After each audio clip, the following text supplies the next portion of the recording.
covering Stephen's lectures for the remainder of the term, probably. So this is my usual lecture, and so I'll give a lecture on inner product spaces at 1 o'clock. And then this afternoon's lecture will be back to the original version of me again. We'll continue with my material then. Okay, so we've completed the chapter on Laplace transforms. I'd encourage you to complete all the tutorial exercises there. Do give those a good work through. I'll be releasing the solutions up to those all those chapter 2 exercises up on Moodle soon. But you know, it's well worth your while giving them all a decent work through yourselves. So we've got one remaining chapter to do. This chapter here on the Fourier series and transform. We'll be returning to all of the topics, of course, in the later weeks in this term. We'll be doing revision material and exam preparation material. Okay, as usual. Okay, so so this is a kind of new topic again, but it does have connections and motivations that we can call upon from the mathematics that you've already encountered. And that's what I'm going to do in this first lecture. Not get bogged down in too much technical detail yet, but just give some introduction to Fourier series and some motivations that connect to things you already know. And usefully, this chapter also has strong connections to the linear algebra material that Stephen has been teaching. Specifically, well, the notion of vector spaces and inner product spaces. Okay? That is very much the language and setting that is appropriate for this analytical study of Fourier series. Okay? So it's a good kind of culmination of the unit to connect the two halves together. Okay. So in 2 or 3 sentences, what Fourier series are they're a method to express certain periodic functions as series, meaning a summation, an infinite summation of sine and cosine functions. Okay, this is called a Fourier series. This and other aspects of Fourier analysis, they've got important applications all over mathematics, but kind of explicitly in some of the applied fields of sound processing and signal processing in general. So certainly if you go on to do the digital communications and sound processing unit in 3rd year, you'll meet Fourier series a lot. The Fourier series and the generalization to the Fourier transform and that whole notion has kind of wide applications in mathematics and lots of generalizations as well. But before we dive in and start looking at definitions and technical terms and so on, just want to give you some background and motivation. That's it. Too close. There we go.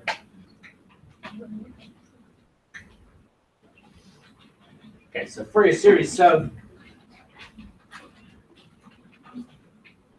background and motivation. And this won't be too complicated. I'm just going to remind you of a couple of things that you're aware of already. And they give you good ways to think about what a Fourier series is and good things to refer back to kind of link the new concepts back to these. Okay. So recall the idea of a Taylor series. Okay? A Taylor series was a device that allowed you to take a function, say defined on the real numbers to the real numbers, or maybe it has some restricted domain, maybe not all of the real numbers, but with a real valued function.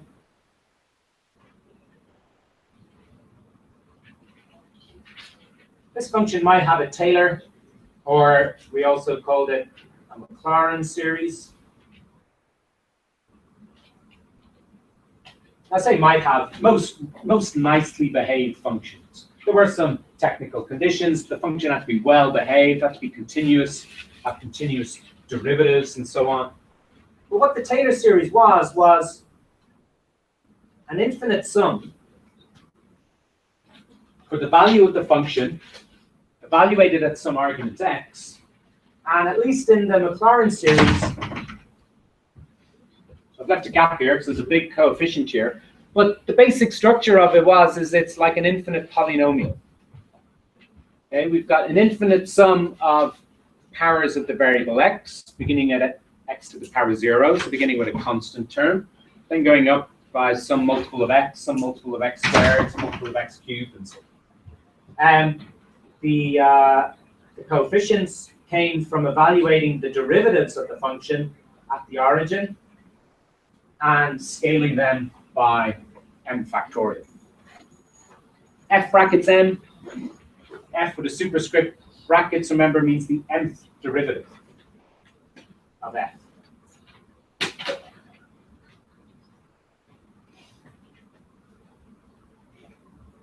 And by convention, the 0th derivative, the first term is f bracket 0. The 0th derivative is just the original function f itself, undifferentiated, if you like.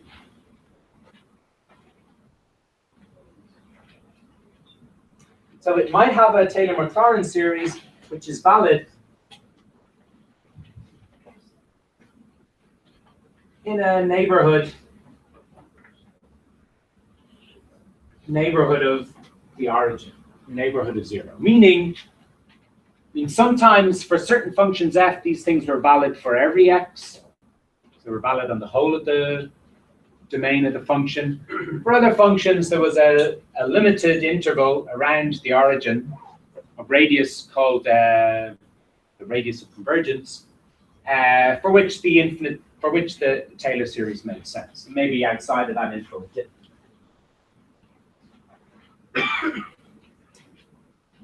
Okay, so very useful these things are. I mean, why might it be very useful? They allowed, a large class of functions to be represented in a very standardized way. Okay, so it allowed functions to be represented in a standardized way.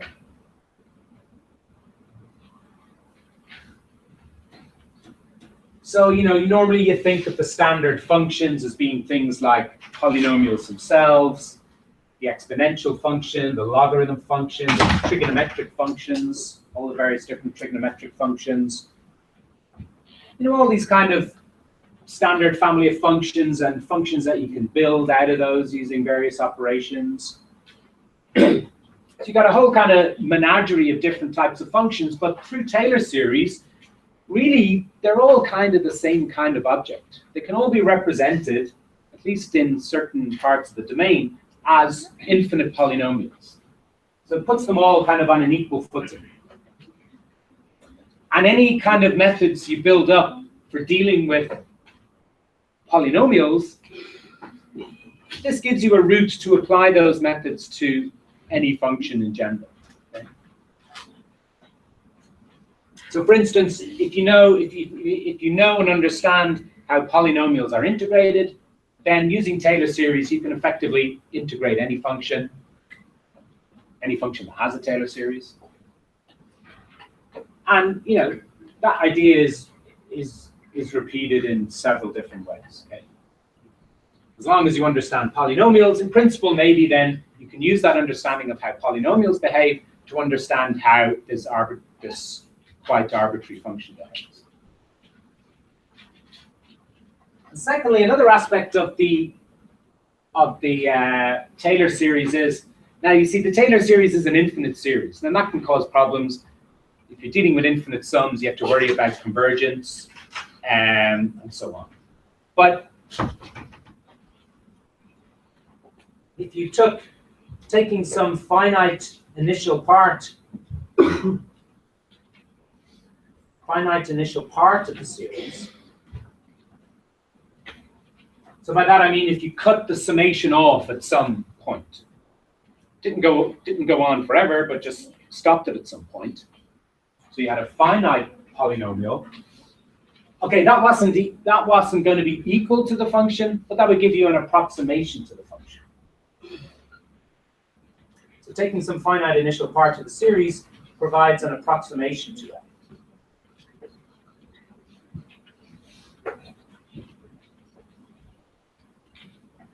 And the more and more turns you take into the series in general, the better and better the approximation gets. Okay? So bringing in more and more information about the function. You're bringing in more and more of its derivatives at zero, and you're bringing in kind of finer and finer adjustments to your approximation for the function. So that's something that's familiar to you. We introduced that to you in first year. We looked at it in a multivariable case in the first part of my lectures in term 1 here. And Fourier series exhibit these properties too, but in a different way. Okay. Taylor series gives representations of the function with polynomials. Fourier series does it with combinations of sine and cosine, with kind of trigonometric functions, periodic functions. So hopefully that rings a lot of memories for you and gives you kind of some kind of setting in which to see Fourier series. Also,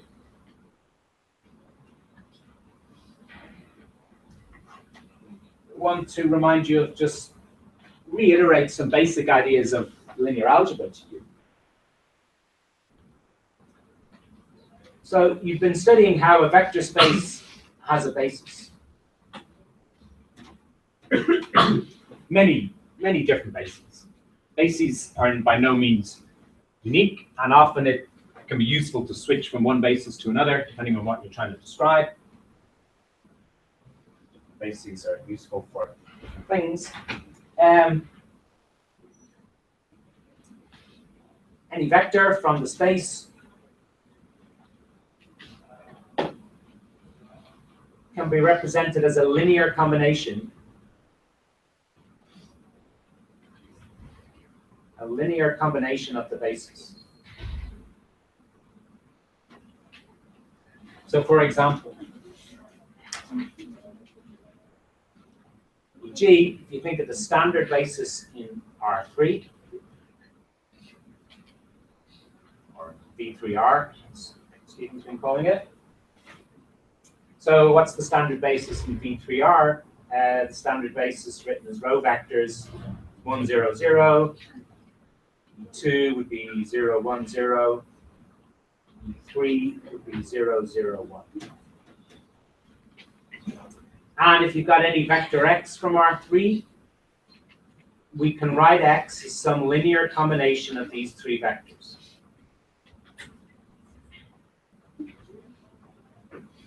Okay, you're familiar with this idea. Any vector x can be written. Now this is a particularly nice basis. All of the basis vectors of length 1, and they're all mutually perpendicular. These, if you like, are the unit vectors in the x, y, and z directions of the orthogonal Cartesian axis. This is a particularly nice basis. But any vector, any point in 3 dimensions has a position vector, which is a linear combination of those three. And the nature of these coefficients, lambda I, is kind of well understood. We can kind of have this understanding of what they are algebraically.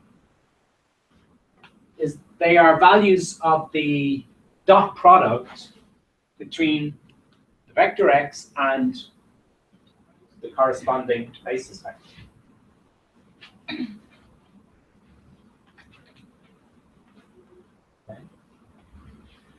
Okay, you all know this. You've been looking at this since first year. Before maybe, why am I telling you? Well, Fourier series again fit into this setup as well. Okay. I know we haven't seen exactly what they are yet, but just to kind of pre-arm you with understanding before you meet the definition, Fourier series fit this picture as well.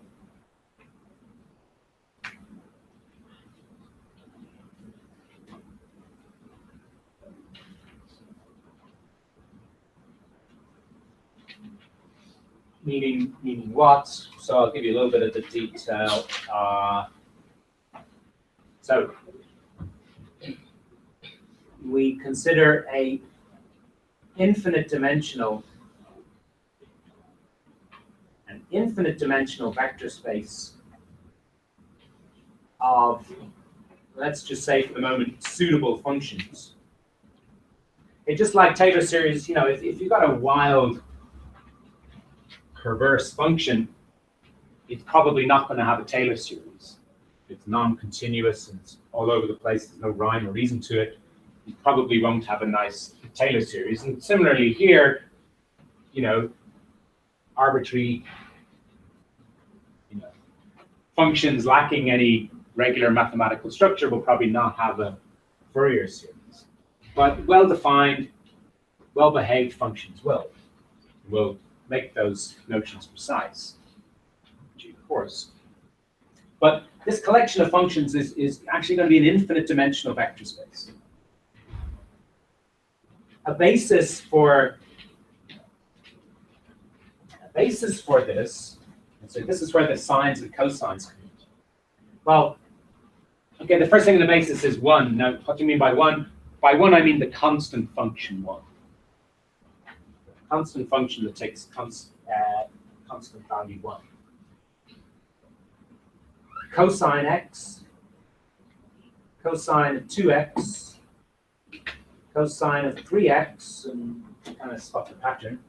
Take every cosine function where the argument is a positive integer multiple of x. And we're also going to bring in the sine functions. Sine of x, sine of 2 times x, sine of 3 times x, and so on. Infinite dimensional. Okay, so there's an infinite collection of functions here.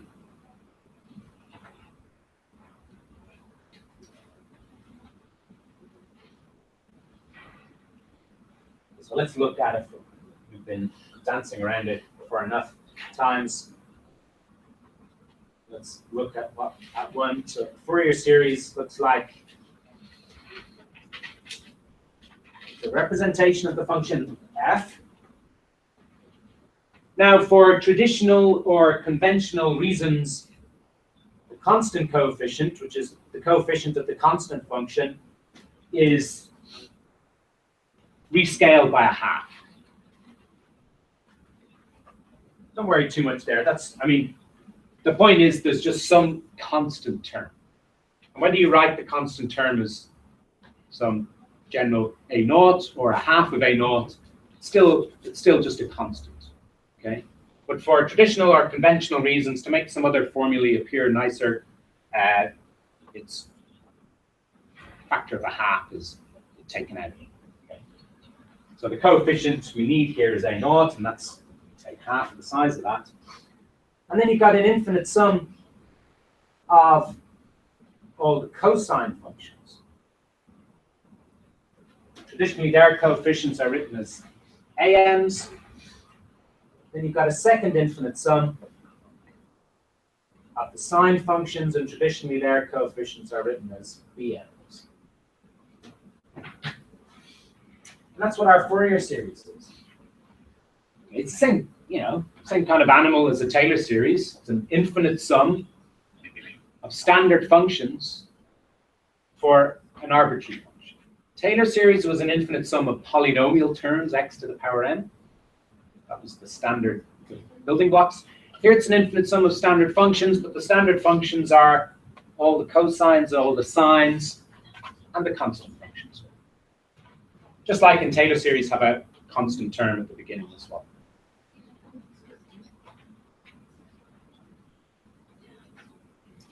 And it kind of exhibits the same properties as the Taylor series. It exact, the series mightn't be valid for every element in the domain of f. It might only be valid or make sense, a sensible picture of the function in a certain interval. We'll come on to understand that. There's extra conditions to add on to that stuff. So it might only be a sensible, valid in a certain area of the domain. But also importantly, if you, okay, these are infinite sums, but if you take the finite part of them, you just stop the summation at some level, you're going to get an approximation. Okay? And the approximation is going to be better and better the more terms you include. Okay?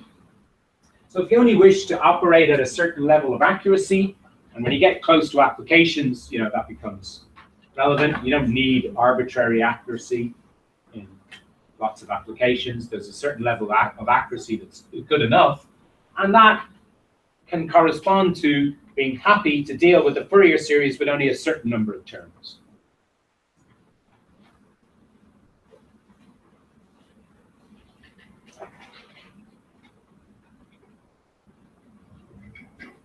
Secondly, or just another aspect of it, which again connects with these basic ideas of linear algebra, this basis here is orthogonal with respect to the standard inner product. So we don't have a thing of a dot product here. Dot product just refers to adding up the products of corresponding entries of a finite dimensional Euclidean vector. But the generalizations of things like the dot product are these things called the inner product. The standard inner product on this kind of thing, remember we traditionally use this angle bracket notation, or okay, Stephen's been using the phi notation. I think he's also been using the angle bracket notation a little bit as well. So angle bracket notation is quite traditional for inner product. And the standard inner product on a function space, anyway, it's kind of like the continuum,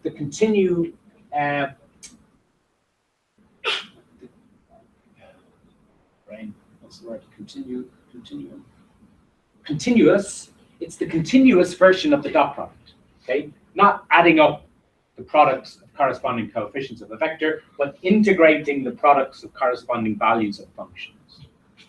Now we're only integrating over a certain region here. Okay, pi makes an appearance. Now don't be too astonished by the appearance of pi here. The idea is just over some fixed interval. The reason pi is involved is because the whole thing is set up in reference to sine and cosine. Sine and cosine functions are periodic. And they've got period 2 pi.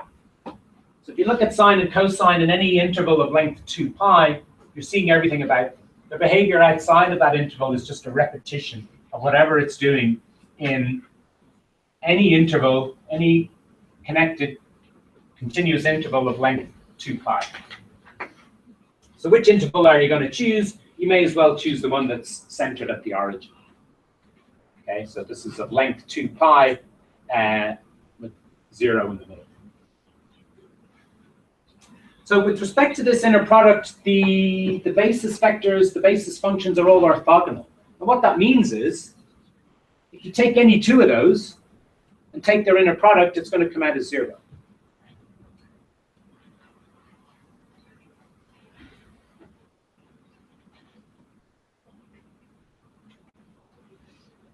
And the coefficients of the Fourier series, meaning this constant term A0, the AMs and the BMs, those coefficients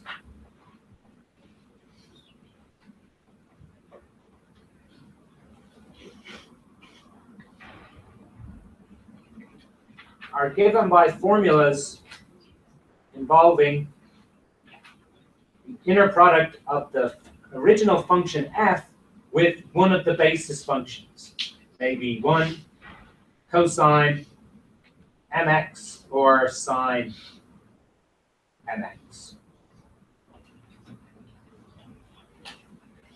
Okay, so what I'm connecting here is in the simple example of three-dimensional standard vectors, the coefficients with the dot product, the vector with the relevant basis vector.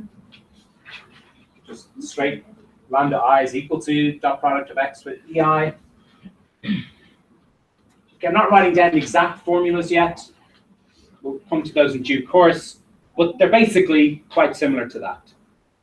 So the coefficient, be it A0, AM, or Bn, is equal to more or less, there's some rescaling, there's a 1 over pi, I think, or maybe a half or something.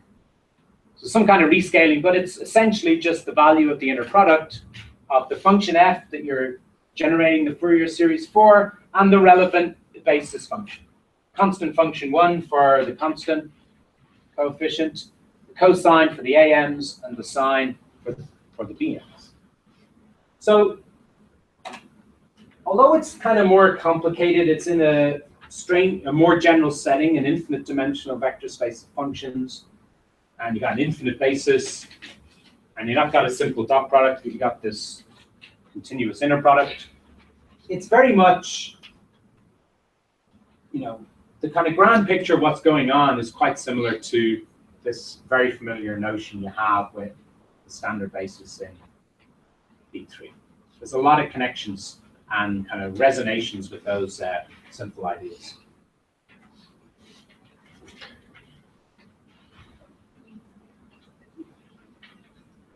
Any questions or comments or anything you'd like clarified at the moment? I know we're kind of circling around it. We haven't dived in and met the full-blown definition yet. But that's essentially it. I just wanted to show you how, rather than just plunking this thing down on the page in front of you without any kind of warning, just to build you up slowly to it, prepare you for it, and hopefully make you appreciate how it very much can be connected back to those simpler ideas of Taylor series and bases for vector space.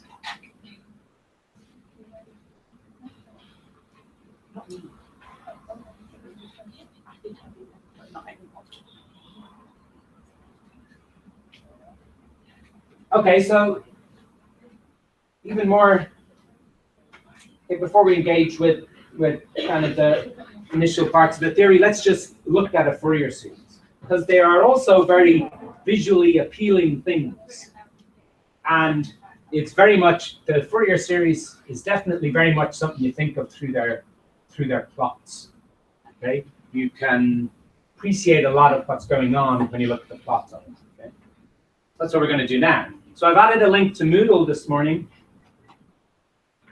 Moodle here, so it's down in this week. Okay, I know we didn't post much for weeks, but there's a link here in this week's section. Okay, can't be very much there. So what this is this is called a Sage math cell. So you've seen me using Sage with you. I've been encouraging you to investigate Sage. A Sage cell is just a single web page where you can just plonk a piece of Sage code and just anybody can get it running. You don't need to sign up for an account with Sage Math Cloud or anything. You don't have to have Sage installed in your computer. So it's a good way to quickly show people little examples. So I've got some code here. I'm not going to talk you through the code. It essentially just generates this little interactive widget down below. But when you go to the link, all this code here is editable. So you can fool around with this and experiment around with different settings in the code. And there's a few comments in there which explain what's going on. So let's evaluate it.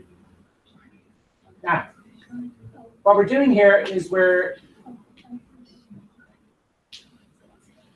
I better zoom out a bit. You can see this. Okay, the objective function we're looking at here, the function f, is okay, not that astoundingly interesting, but its plot is given by this red line. What we're doing here is we're looking at the interval minus pi to pi. So we've got minus 3 to 3. going from minus pi to pi. You also recognize this kind of function. You could say that this is the Heaviside step function. Yeah, the function which takes 0 on the negative values and 1 on the positive values. So this is our function f. And this is the one that we want Fourier series for. Now, the particular, for the Fourier series for the square wave function, its formula is this one here. So you can see the constant function at the front, a half, so the a naught is equal to 1. The constant function, which is expressed as a half times a naught, so the a naught is 1. And then you've got this infinite sum. Now you notice that there aren't any cosines around. So this square wave function happens, we'll be able to understand this as we work through the details. But this particular function happens to not have any cosines in its Fourier series. It only consists of sines. So you've got an infinite series of certain sine functions. Also, we don't have all the sine functions. We only have the ones with an odd multiple of the argument x. So we're summing over n. We're just looking at an odd multiple, 2n minus 1 times x. And the coefficient bn is represented here. It's 2 over pi times 1 over 2n minus 1. Okay. Don't get too worried about those details. Those details we'll be engaging with in due course. But notice that okay, so what we're going to be picturing here is not the infinite series, but just some finite initial part of the series. So we're not going up to infinity. We're going up to some limit m. And the limit m is on this slider here. It's currently set to 0, but this thing is interactive, so you'll be able to move this slider or click it along and see the development of the Fourier series as the approximation it gives you to the red function, the objective function, gets better and better. Now, while this red function isn't that amazingly exciting, but it is an important example in the theory of sound processing. So this term for it called the square wave, that's a notion from sound processing or signal processing. And it's a basic kind of signal. The signal that's off, on, off, on. And it keeps going like that. So it's a regular periodic signal that's off for a bit, on for a bit, the same length, and it just keeps on. You know, it's about the most basic kind of signal, basic kind of digital signal, if you like, you could imagine. Now currently, so n is the upper limit to the sum.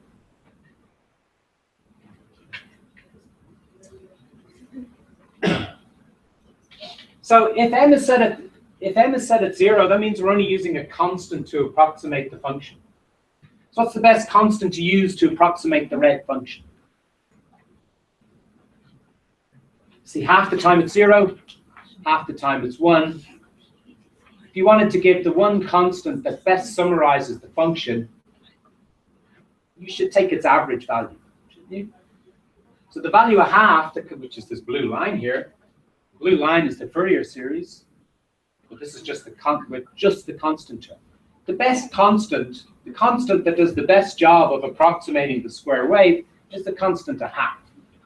Kind of the thing that's closest to the square wave over all of its domain. Yeah. And you could argue for 0 or 1, but I think a half is more pleasing. It's kind of in the middle. But if we click it up to m equals 1 on the slider, so here we're allowing ourselves, if you look up to the formula, we're allowing ourselves to use m equals 1. That means we're allowing us to use sine of 2 times 1 minus 1, so basically sine of x. So this is the inclusion. This is the inclusion of a constant and the first sine function, sine of x, used to approximate the square wave function. And it's certainly doing a better job than the constant used. The constant blue never actually takes on the same value as the red function. It's always distance a half away from the true value. But when you include the sine function, okay, you've still got something which is not a very good approximation, but it's doing better. at least on 4 different occasions here, it actually takes on the correct value. And while some of the time it's quite far away from the function, there are extended periods when it's kind of hovering quite close to the function, to the red function. It's doing that here and up there as well. So it's a better approximation, which isn't that surprising since we've allowed ourselves to use more stuff to approximate a constant and the sine function. If you increase m up to 2, so now you're allowing yourself to use the constant function 1, the sine function x, and the sine function 3x. Remember, we're only using odd multiples of x in this particular example. We'll understand why that's true in due course. So now we've got 3 different functions. And by taking a linear combination of those, the coefficients is laid out, and we'll see how to calculate them. This is the best linear combination of these 3 functions that you can take, which does the best job of approximating the red function. So at the edges and in the middle, it kind of deviates a lot, but in the middle of these halves, it does a fairly good job of oscillating around the true value. So the approximation is better. Let's go up to n equals 3. We're allowing ourselves to use sine of 5x as well. Now you notice that this direction is the direction of increasing frequency. A sine function is periodic with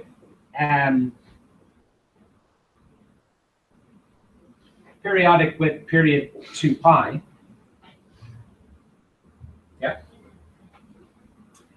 Sine of 3x is, a little bit more periodic, higher frequency. Sine of 5x is higher frequency again.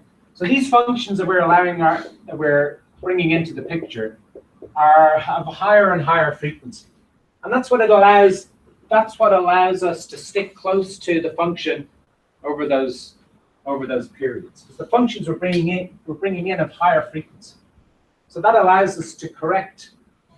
And this is the low frequency approximation to the sine wave, to the square wave, the red square wave.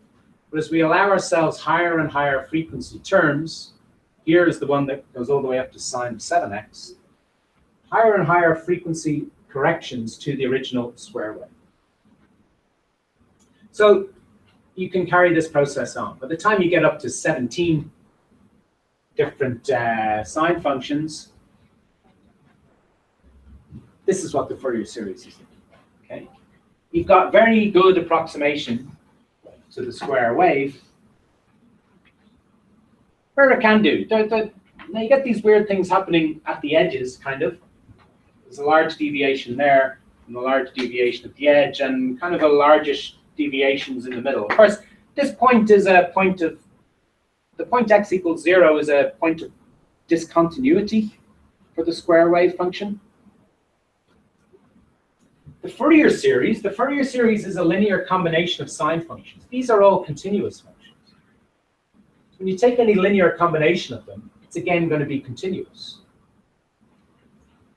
So we're asking the thing to do a strange thing here. We're trying to approximate a non-continuous function, well, non-continuous at the origin anyway, the red function. It makes a discontinuous jump at the origin. But we're trying to approximate it with a continuous blue function, this linear combination of all the sine functions. And while it does a good job, if we go up to 30 sine functions, you're seeing very good approximation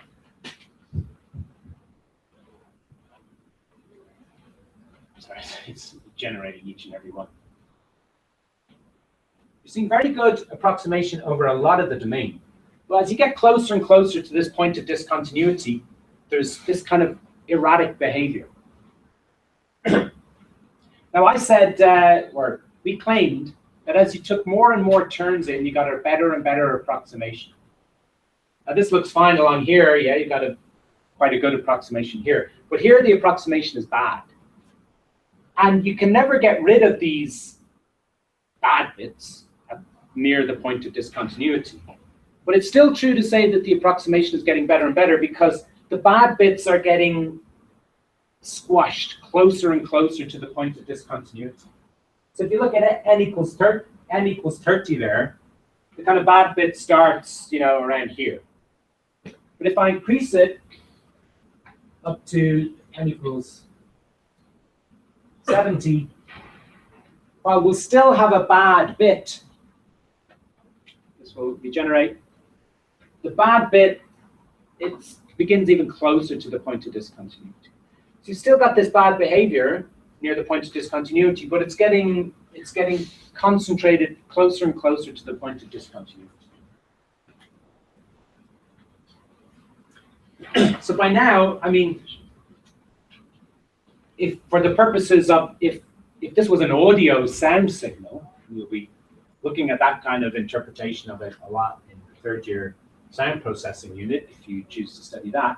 If these were audio signals, I think if a human ear listened to the original square wave sound and listened to this Fourier series approximation, they would sound pretty close. So they're very good approximations to each other. This funny behavior here is a name,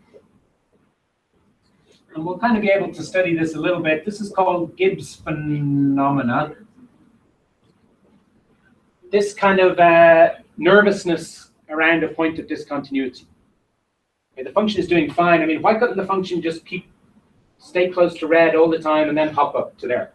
Why couldn't the function do that? Stay close to red. Why did it have to start getting nervous and jump up there? Well, there's a kind of funny interpretation of this, or a funny way of thinking about this. In a way, what the thing is doing is it's getting ready to make the jump. It's coming along here and going, and then suddenly it makes a jump. And this can be likened to a number of different things. If you do a lot of cycling,